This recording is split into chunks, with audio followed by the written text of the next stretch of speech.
think the American people expect more than that. They expect that we actually try to solve this problem and get our fiscal house in order. And so during the course of these discussions with congressional leaders, what I've tried to emphasize is we have a unique opportunity to do something big. We have a chance to stabilize America's finances for a decade, or 15 years, or 20 years, if we're willing to seize the moment.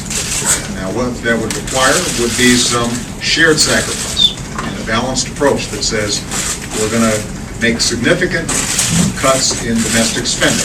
And I have already said I am willing to take down domestic spending to the lowest percentage of our overall economy since Dwight Eisenhower. It also requires cuts in defense spending. I've said that in addition to the $400 billion that we've already cut from defense spending, we're willing to look for hundreds of billions more.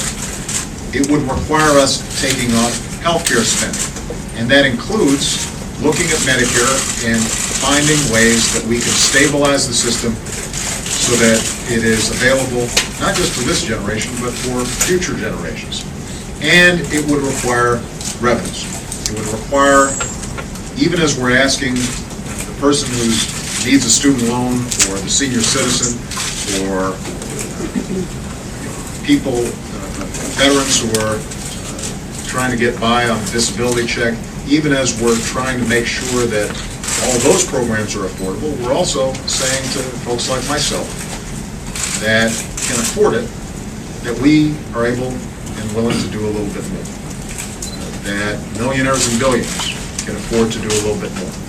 That we can close corporate loopholes so that oil companies aren't getting unnecessary tax breaks, or that corporate jet owners aren't getting unnecessary tax breaks.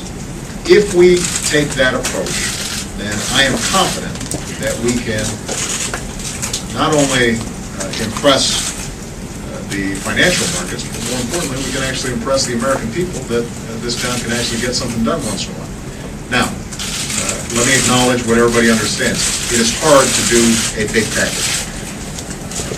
My Republican friends have said that they're not willing to do revenues, and they have repeated that on several occasions. My hope, though, is that they're listening not just to lobbyists or special interests here in Washington, but they're also listening to the American people. Because it turns out, poll after poll, many done by your organizations, show that it's not just Democrats who think we need to take a balanced approach, it's Republicans as well. The clear majority of Republican voters think that any deficit reduction package should have a balanced approach and should include some revenues. That's not just Democrats, that's the majority of Republicans. You've got a whole slew of Republican officials from previous administrations. You've got a bipartisan commission that has said that we need revenues.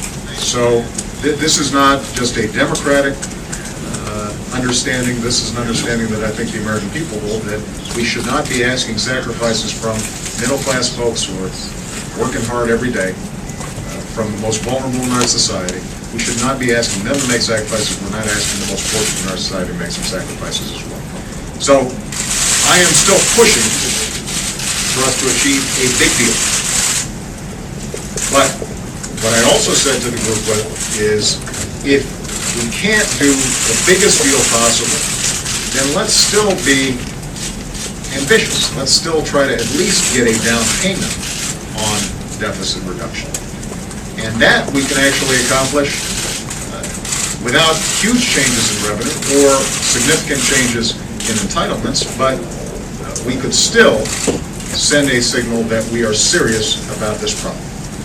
The fallback position, the third option, and I think the least attractive option, is one in which we raise the debt ceiling, but we don't make any progress in deficit reduction. Because if we take that approach, this issue is going to continue to plague us for months and years to come.